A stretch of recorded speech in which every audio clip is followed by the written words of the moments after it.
Badan Meteorologi, Klimatologi, dan Geofisika (BMKG) mengimbau masyarakat untuk meningkatkan kewaspadaan dalam menghadapi multi risiko, baik dari aspek cuaca, iklim, gempa, atau tsunami yang semakin meningkat, terutama memasuki Januari, Februari, hingga Maret 2021. Sejak Oktober 2020, BMKG telah mengeluarkan informasi potensi bencana bersamaan dengan perakiraan musim hujan. Bahkan sejak awal Januari 2021, sejumlah daerah mengalami bencana banjir dan tanah longsor akibat peningkatan curah hujan. Begitu pula dengan potensi kegempaan. Gempa dengan kekuatan signifikan terjadi di sejumlah daerah.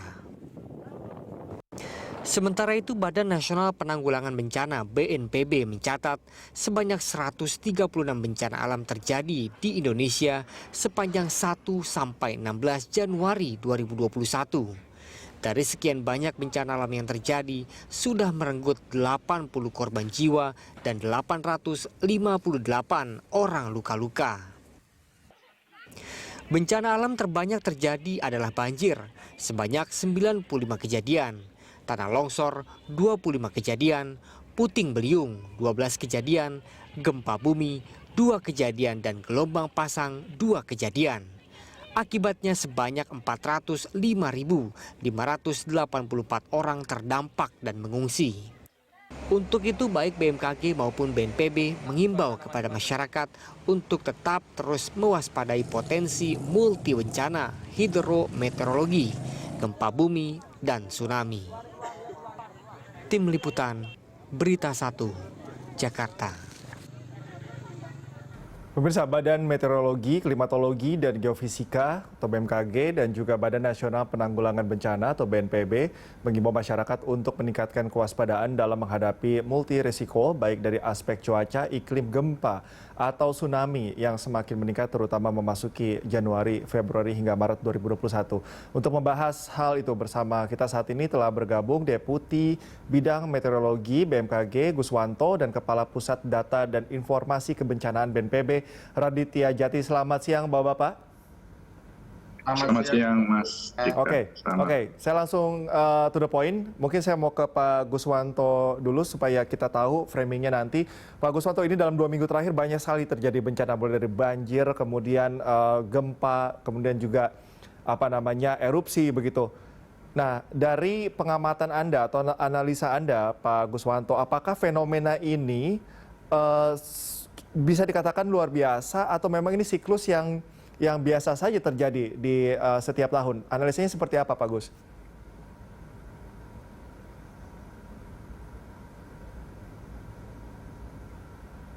Halo, Pak Guswanto. Ya, pemirsa, kita masih nampaknya mengalami gangguan komunikasi atau sambungan komunikasi kepada Bapak Guswanto. Kita akan coba lagi untuk menghubungi Pak Guswanto. Pak Guswanto, selamat siang. Selamat siang. Pak Guswanto, tadi kita sempat terkendala komunikasi. Anda tadi sempat mendengar pertanyaan saya, Pak Guswanto? Tidak mendengar tuh. Oke, saya akan ulang, Pak Guswanto. Ini kan dalam 2 minggu terakhir, Pak Guswanto, terjadi cukup banyak bencana, begitu ya. Banjir, kemudian ada erupsi, kemudian gempa, begitu ya. Nah, dari analisa Anda sendiri, dari BMKG, apakah ini fenomena biasa atau luar biasa dalam siklus tahunan? Analisanya seperti apa, Pak Guswanto? Baik, terima kasih. Jadi kalau dilihat dari analisis kami, sebenarnya kan untuk mempengaruhi cuaca itu ada beberapa faktor dinamika atmosfer, baik itu global, regional maupun lokal. Nah, saat ini mereka saling bergantian itu untuk mempengaruhi cuaca di Indonesia. Kalau kita melihat seperti di awal Oktober kita rilis bahwa tahun 2020 menjelang 2021 musim hujannya itu dipengaruhi oleh adanya fenomena global La Nina, sehingga nanti pasti akan berdampak terhadap curah hujan yang berlebih. Artinya itu secara tidak merata. Kemudian setelah memasuki musim hujan, maka yang akan bermain adalah regionalnya, yaitu mulai dari Madden-Julian Oscillation, mulai dari cold surge, kemudian ada monsoon, dan beberapa sirkulasi siklonik. Nah, kalau kita melihat kejadian beberapa minggu terakhir ini, yang sangat intens adalah monsun Asia yang sudah mulai memasuki perairan India di sebelah barat Sumatera. Sedangkan itu juga didorong oleh fenomena lain, yaitu adanya MGO yang sedang aktif di kuadran 4, yaitu di maritim kontinen. Sehingga yang kemudian yang tidak kalah penting adalah pembentukan sirkulasi siklonik beberapa tempat. Seperti kemarin yang menyebabkan curah hujan yang begitu tinggi Kalimantan Selatan, itu adalah sirkulasi siklonik yang bertahan sampai 4 hari di atas Borneo. Saya rasa seperti itu. Oke, kalau kita bicara seperti siklus beberapa fenomena tadi yang Anda sebutkan tadi, ini sudah mencapai puncaknya atau belum, Pak Guswanto? Ya, puncaknya kan sebenarnya kalau kita melihat, kalau kita berbicara tentang puncak pasti puncak hujan ya. Puncak hujan saat ini kalau kita melihat perkembangan perakiraan musim ya dari BMKG itu sudah 49,1% lah, itu sudah memasuki puncak. Ya, itu ada di mana saja persebaran puncak musim hujan itu sebagian besar di Jawa ini sudah Januari. Namun Januari ini kan ada bagiannya di dasarian 1, dasarian 2 atau dasarian 3. Itu yang perlu nanti Februari itu akan masuk juga sekitar 23% ya. Jadi kalau kita melihat puncaknya memang Januari, Februari ini merupakan puncak musim hujan. Namun tergantung waktunya nanti di dasarian 1, dasarian 2 ataupun dasarian 3 di Januari itu. Seperti di Jakarta kan ini mungkin belum masuk saat ini, mungkin di dasarian 3 ataupun di dasarian 1 Februari. Oke, Pak Guswanto, saya coba mengutip pernyataan dari Ibu Kepala BMKG ya, Bu Dwi Korita, yang mengatakan bahwa dalam periode Januari-Februari ini yang terjadi adalah bencana yang tergolong dalam hidrometeorologi. Nah, artinya apakah ke depannya ada potensi bencana geologi misalnya, atau seperti apa, Pak Guswanto? Baik. Kalau saya menjelaskan, bencana hidrometeorologi adalah bencana yang disebabkan karena cuaca dan iklim. Sedangkan kalau geologi itu lebih didominasi bencana karena gempa bumi ya. Misalkan nanti ada lagi yang kombinasi, misalkan longsor itu juga masih masuk hidrometeorologi dan geologi juga akan berperan. Seperti itu. Jadi seperti kemarin gempa Mamuju itu adalah geologi. Demikian. Oke, dampaknya sama atau berbeda bencana hidrometeorologi dan juga geologi?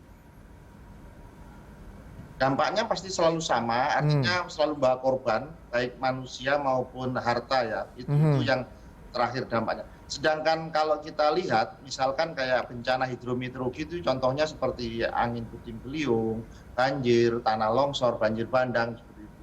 Kalau gempa bumi itu nanti ada gempa bumi tsunami ya, larinya ke sana. Jadi memang ini semua tentang earth science. Oke, nanti kita akan coba tanyakan ke pihak BNPB terkait dengan mitigasinya hidrometeorologi, kemudian geologi, apakah ada perbedaan. Tapi kalau misalnya dari BMKG sendiri, rekomendasinya seperti apa? Apa antisipasi yang harus dilakukan? Kalau dari BMKG sendiri, antisipasi yang dilakukan adalah yang pertama bahwa seluruh masyarakat itu harus memahami bagaimana perilaku cuaca maupun iklim, serta perilaku bagaimana misalkan kalau ada gempa geologi tadi atau bencana geologi, itu harus perilakunya dilihat terlebih dahulu, dikenali. Kemudian bagaimana perkembangan dari tahun ke tahun, nah itu kita lihat. Kemudian yang tidak kalah penting adalah salah satu upaya mitigasi sesungguhnya adalah bagaimana memahami informasi cuaca yang kita siapkan di kanal-kanal media kita, melalui YouTube, melalui Instagram dan sebagainya itu sudah ada. Yang di samping itu kita juga sebagai masyarakat harus mengenali lingkungan tempat tinggal kita, sehingga nanti dampaknya yang ditimbulkan bencana hidrometeorologi itu yang datang sewaktu-waktu bisa diminimalisir. Demikian. Oke, kita akan mencoba menghubungi kembali Pak Raditya dari BNPB. Halo Pak Raditya. Selamat siang. Oke, Pak Raditya sudah tersambung kembali.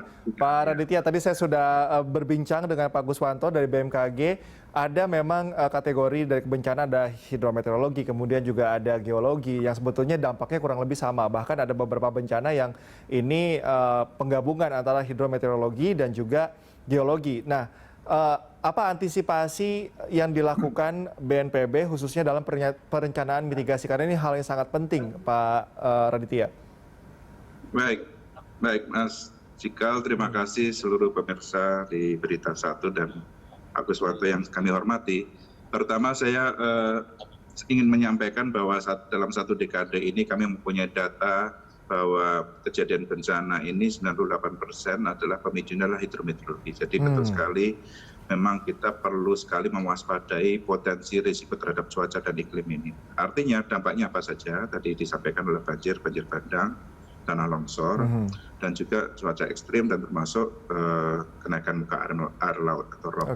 Nah dari segi hidrometeorologi ini juga ada hidrometeorologi yang kering yang bisa menyebabkan kekeringan sampai kebakaran hutan. Kemudian yang terkait dengan geologi, ini kita bicara masalah kegempaan, bicara masalah gempa bumi, masalah gunung api, dan akibatnya menyebabkan tsunami dan seterusnya. Dan memang kelihatannya jumlah frekuensi kejadiannya lebih sedikit, namun dampaknya lebih besar. Kalau kita lihat, kalau dampak dari gempa lebih besar, karena kita merusak struktur, kemudian masyarakat yang ada di bangunan itu bisa tertimbun dan akhirnya menjadi korban jiwa dan seterusnya. Nah intinya dari semua itu apa yang harus kita pahami? Nah sepakatnya bagaimana melakukan mitigasi dan pencegahannya. Kalau kita bicara mitigasi ada dua mekanisme atau dua konsep, yaitu dengan mitigasi struktural dan mitigasi non struktural. Kalau pencegahan lebih banyak ke bagaimana upaya melakukan instrumen kebijakan, bagaimana mengelola, bagaimana tata kelola dan komitmen kepala daerah dan seterusnya, dan keterlibat dari semua pihak yang selalu ikut terlibat dalam upaya melakukan mitigasi dan pencegahan itu sendiri. Kita bicara dulu terkait dengan bagaimana upaya mitigasi dalam hal hidrometeorologi dan geologi, dalam arti pertama semua itu dari pencegahan dan mitigasi, masyarakat harus mengenali risikonya. Kita bicara risiko, berarti ada kemungkinan potensi risiko terjadi. Contoh, misalnya kita bermukim di kawasan daerah aliran sungai dan potensi risikonya adalah banjir. Ya. Tentunya kalau dengan ada curah hujan yang cukup tinggi, intensitas cukup tinggi, bisa menyebabkan risiko banjir bila mana pengelolaan das aliran sungai, misalnya satu contoh dari sedimentasinya, erodibilitas lahan, pengalihan lahan di hulu, semua menjadi satu subsistem yang harus dikelola dengan satu manajemen atau one river one management itu. Nah itulah yang kita kenal dengan bagaimana upaya mengelola risiko daerah aliran sungai.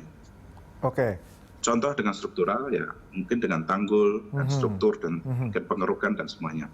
Non strukturalnya berarti termasuk edukasi, melakukan simulasi, bagaimana masyarakat memahami risikonya, apa yang harus dilakukan kalau dia berada di kawasan sungai, apa yang harus dilakukan dan seterusnya. Yang tak kalah penting Pak Raditya, maaf saya potong sebentar, itu tadi Anda sempat menyinggung mengenai kesadaran masyarakat, ya artinya masyarakat juga harus teredukasi. Dan kuncinya adalah sebetulnya di sosialisasi. Anda melihat ada kendala tidak yang cukup sulit ditemui dalam hal sosialisasi mitigasi bencana sejauh ini?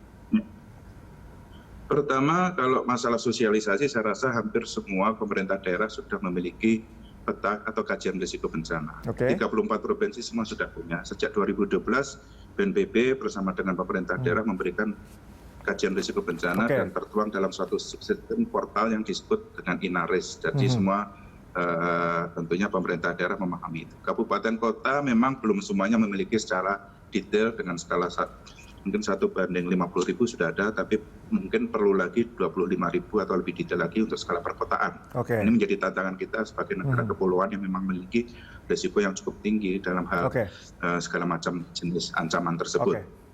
Intinya, bagaimana melakukan sosialisasi, memang sejak lama kita sudah 2012 juga bersama dengan Kemendikbud menggunakan istilah Satuan Pendidikan Aman Bencana, dan itu masuk ke anak-anak. Jadi itu salah satu edukasi ke masyarakat, dan Kemendikbud inilah ada focal point-nya bagaimana ini bisa masuk bukan hanya kurikulum tapi mungkin masuk yang lokal, pendidikan lokal dan akhirnya bisa menjadi suatu ekstrakurikuler dan kepramukaan dan seterusnya. Dan semuanya sudah tersistemik. Pak Raditya juga Pak Guswanto. Pak Raditya, nanti kita akan lanjutkan, kita harus jeda dulu, kita akan lanjutkan di segmen berikutnya dan tetaplah bersama kami di Lunch Talk.